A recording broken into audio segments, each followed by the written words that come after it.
আপনারা জানেন চাঁদের আরো কাছে পৌঁছে গেছে ভারতের চন্দ্রযান-3। চন্দ্রপৃষ্ঠ থেকে আর মাত্র 1437 কিলোমিটার দূরে রয়েছে চন্দ্রযান-3। এক সপ্তাহ আগে ইসরোর চন্দ্রযান-3 করে দিয়েছে বড় ধামাকা। প্রেরণ করেছে এমন মেসেজ যে রাশিয়া তো ছাড়ুন, নাসাও হয়ে গেছে আশ্চর্য।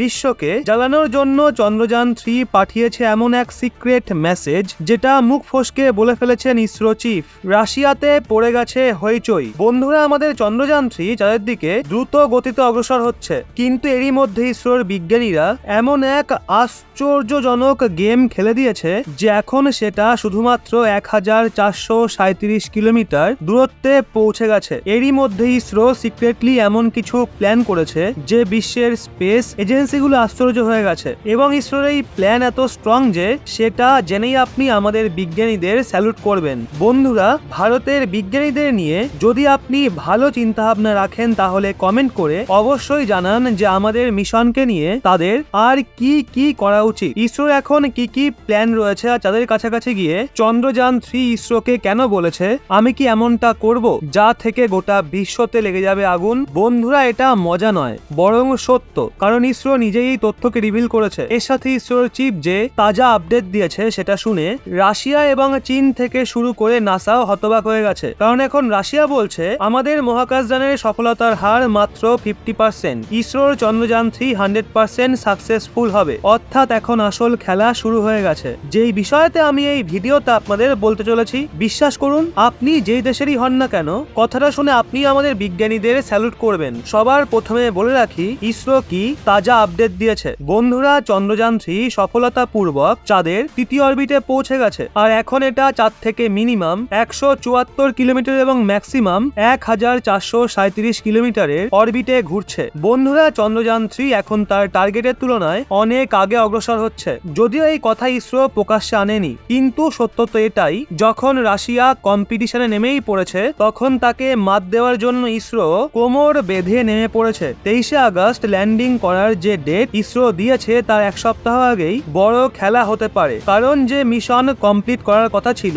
তা অর্ধেকের বেশি মিশন ইসরো অলরেডি কমপ্লিট করে ফেলেছে। এই মিশন এক সপ্তাহ আগে চলছে। ভারতের কাছে কোনো শক্তিশালী রকেট ছিল না, নয়তো এতক্ষণে আমাদের চন্দ্রযান-3 চাঁদে ল্যান্ড করে এক্সপেরিমেন্টও শুরু করে দিত, কিন্তু এখনো দেরি হয়নি। ইসরো 9 আগস্ট দুপুর 1:40 অরবিটের মধ্যে বড় পরিবর্তন করে দিয়েছে, অর্থাৎ চন্দ্রযান-3 এর থ্রাস্টারকে অন করে দিয়েছিল এবং দূরত্বকে 4313 কিলোমিটার থেকে কমিয়ে 1437 কিলোমিটারে নিয়ে আসা হয়েছে। এরপরে 16 আগস্ট 100 কিলোমিটারের গোলাকার অরবিটে নিয়ে আসা হবে। তারপর 17 আগস্ট প্রপালশন মডিউল এবং ল্যান্ডার মডিউল আলাদা হয়ে যাবে এবং 23 আগস্ট এটা চাঁদে অবতরণ করা শুরু করে দেবে। কিন্তু বাস্তবে এই ডেট চেঞ্জ হতে পারে, কারণ মিশন সময়ের তুলনায় এক সপ্তাহ আগে চলছে।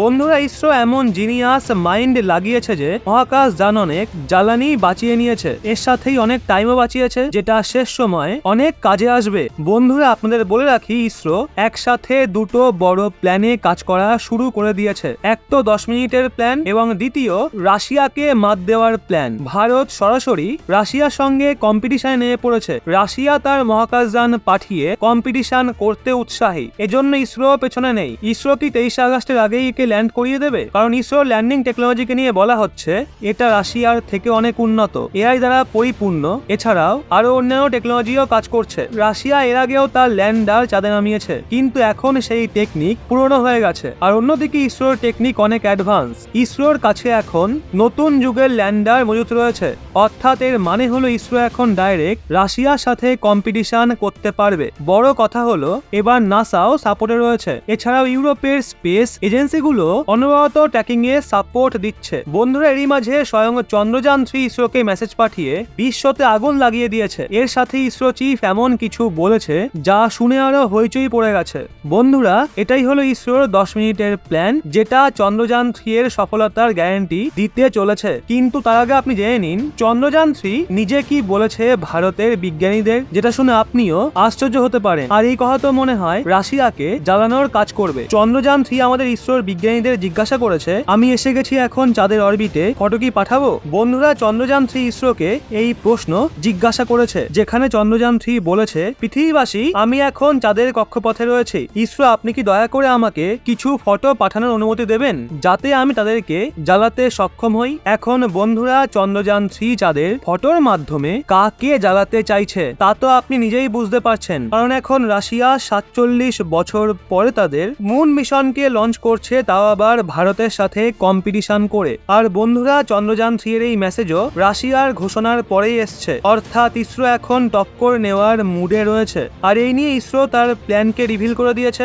আসলে বন্ধুরা চন্দ্রযান 3 যখন চাঁদে ল্যান্ড করবে তখন তার অন্তিম 10 মিনিট সম্পূর্ণ মিশনের জন্য অনেক গুরুত্বপূর্ণ হবে, কারণ চন্দ্রযান 2 তে এই অন্তিম 10 মিনিটেই সমস্যা দেখা দিয়েছিল এবং মিশন ফেল হয়েছিল, অর্থাৎ ক্র্যাশ ল্যান্ডিং করেছিল। কিন্তু এবার ইসরোর বিজ্ঞানীরা অনেক শক্তিশালী প্ল্যান করেছে। এখন ল্যান্ডিং এর সময় মহাকাশযানকে হরাইজন্টাল থেকে ভার্টিকালে আসতে হবে। হরাইজন্টাল থেকে ভার্টিকাল দিশায় ট্রান্সফার করার ক্ষমতাই ওই চাল, যেটাকে ইসরো ঠিক রাখতে চাইছে। গতবার অর্থাৎ চন্দ্রযান 2 তেই সমস্যা এসেছিল এবং মিশন অসফল হয়ে গেছিল, কিন্তু এইবার এমন আর কিছুই হবে না, কারণ এইবার ইসরো অনেক প্রিসাইজ ক্যালকুলেশন করে ইঞ্জিনের স্পিডকে ক্রমশ কম করার চেষ্টা করবে। কারণ যদি দ্রুত গতিতেই কাজ সম্পূর্ণ করা হয় তাহলে যান কন্ট্রোল হয়ে যেতে পারে। এবং ইসরোর থেকে লিক হওয়া রিপোর্ট থেকে জানা যায় যে শেষ 10টা মিনিট অনেক চাঞ্চল্যকর হতে চলেছে। যখন এই যান চন্দ্রপৃষ্ঠ থেকে 30 কিলোমিটারের দূরত্ব থাকবে তখন ইসরো আসল খেলা শুরু করবে। তখন এই ল্যান্ডারের গতি 6048 কিলোমিটার প্রতি ঘন্টা থাকবে, অর্থাৎ এই গতিতে ল্যান্ডার চন্দ্রপৃষ্ঠে অবতরণ করা শুরু করবে। আর এই সম্পূর্ণ কাজ 10 থেকে 15 মিনিটের মধ্যেই কমপ্লিট করা হবে। চন্দ্রপৃষ্ঠ থেকে 150 মিটার ওপরে ইসরোর এই গতি একদম জিরোতে নিয়ে আসতে হবে। তারপরই চন্দ্রযান ওপর থেকে এর সাথে এটা প্রায় 800 কিলোমিটারের দূরত্ব নিশ্চিত করবে। আমাদের চন্দ্রযান 3 7টা স্টেপকে সম্পূর্ণ করবে, যার প্রথম স্টেপ 30 কিলোমিটার হাইটে হবে, যেখানে তার গতি থাকবে 1.68 কিলোমিটার প্রতি সেকেন্ড। বন্ধুরা এই গতিতেই সেটা 7.4 কিলোমিটারের হাইটে আসবে, আর একে রাফ ব্রেকিং স্টেজ বলা হয়। এরপর দ্বিতীয় স্টেপ শুরু হবে যখন এটা 6.8 কিলোমিটারের হাইটে আসবে। বন্ধুরা এটা অল্টিটিউড হোল্ডিং স্টেজ হবে, যেখানে তার গতি 336 মিটার প্রতি সেকেন্ড থাকবে। এবং তারপরের তৃতীয় স্টেপ অন হবে, যেখানে এটা চন্দ্র পৃষ্ঠ থেকে 800 মিটারের হাইটে চলে আসবে, আর এই সময়ের স্পিডকে 100 মিটার প্রতি সেকেন্ড করে দেওয়া হবে। একে ফায়ার ব্রেকিং স্টেজ বলা হবে। বন্ধুরা এখানে মহাকাশযানের স্পিড একদম জিরো হয়ে যাবে এবং এই অবস্থাতে সেটা আকাশে ঘোরাঘুরি করতে থাকবে এবং 400 মিটারের হাইটে এর সেন্সর সম্পূর্ণভাবে খুলে যাবে এবং তারপর এটা স্ক্যান করবে, অ্যানালিসিস করবে যে কোন জায়গায় অবতরণ করলে ভালো হয়। এবং তারপরে স্টার্ট হবে 4th স্টেজ, যেখানে যানে অটোনোমাস রোবট নিজেই সিদ্ধান্ত নেবে, অর্থাৎ এর মানে হলো যানকে কোন রকম কমান্ড দেওয়া হবে না। তারপরেই যান 150 মিটারের হাইটে চলে আসবে। তারপর পঞ্চম স্টেপ এবং তারপর 6 নম্বর স্টেপ অর্থাৎ 10 মিটার হাইটে পৌঁছাবে। বন্ধুরা তারপর এআই সমস্ত সিদ্ধান্ত গ্রহণ করবে এবং সর্বশেষ 7th স্টেপে ডাইরেক্টলি ল্যান্ড করবে। এই সম্পূর্ণ কাজ 10 মিনিটের মধ্যেই কমপ্লিট হবে। এই নিয়ে ইসরো চিফ একটা গুরুত্বপূর্ণ কথা বলেছেন, ভারত চাঁদে যে কোনো প্রতিকূল পরিস্থিতিতে ল্যান্ডারকে ল্যান্ড করাবেই, অর্থাৎ 100% ল্যান্ড হবেই। ইঞ্জিনে যদি কোনো প্রকার সমস্যা বা সেন্সারের সমস্যাও দেখা দেয় তবে তার অন্য পার্টসগুলো অটোমেটিক্যালি কাজ করা শুরু করে দেবে এবং তারপরও যদি কোনো সমস্যা দেখা দেয় তাহলে 1 সেকেন্ডের 96 ভাগের মধ্যেই সম্পূর্ণ পরিস্থিতিকে বদলে দেওয়া হবে। এর পুরো কাজ অটোনোমাস মোডে হবে। বন্ধুরা এইবার যানকে অবতরণ করার জন্য এর ভেতরে অনেক পাওয়ারফুল ইকুইপমেন্ট লাগানো হয়েছে। তার মধ্যে একটা হলো লেজার ডপলার ভেলোসিমিটার এবং দ্বিতীয়টা হলো ল্যান্ডার হরাইজন্টাল ভেলোসিটি ক্যামেরা। বন্ধুরা এই দুখানা উপকরণই অনেক কাজে আসবে। লেজার ডপলার ভেলোসিমিটার চন্দ্রপৃষ্ঠে অবতরণ করার সময় 3D লেজার নিক্ষেপ করে সম্পূর্ণ অবস্থা যাচাই করে নেবে, কোথাও মাটি এবড়ো খেবড়ো আছে কিনা, উঁচু নিচু বা ধসে যাওয়ার কোনো সম্ভাবনা আছে কিনা। এই সব কিছু যাচাই করেই ল্যান্ডিং সাইড নির্বাচন করা হবে। এছাড়াও এর সাথে লাগানো ক্যামেরা অর্থাৎ LHVC মাটির ভেতরের ছবিকেও তুলবে। এ থেকে সম্পূর্ণভাবে জানা যাবে মাটির মধ্যে কোনো সমস্যা আছে কিনা। এর মানে যে সমস্যাগুলো হওয়ার চান্স ছিল সেগুলো এখন আর হবে না এবং আমাদের যান সম্পূর্ণভাবে ল্যান্ড করতে পারবে। রাশিয়ার তুলনায় অনেক ভালো পারফরম্যান্স করবে। তো বন্ধুরা এই বিষয়ে আপনাদের কি মতামত নিচে কমেন্টে অবশ্যই জানান।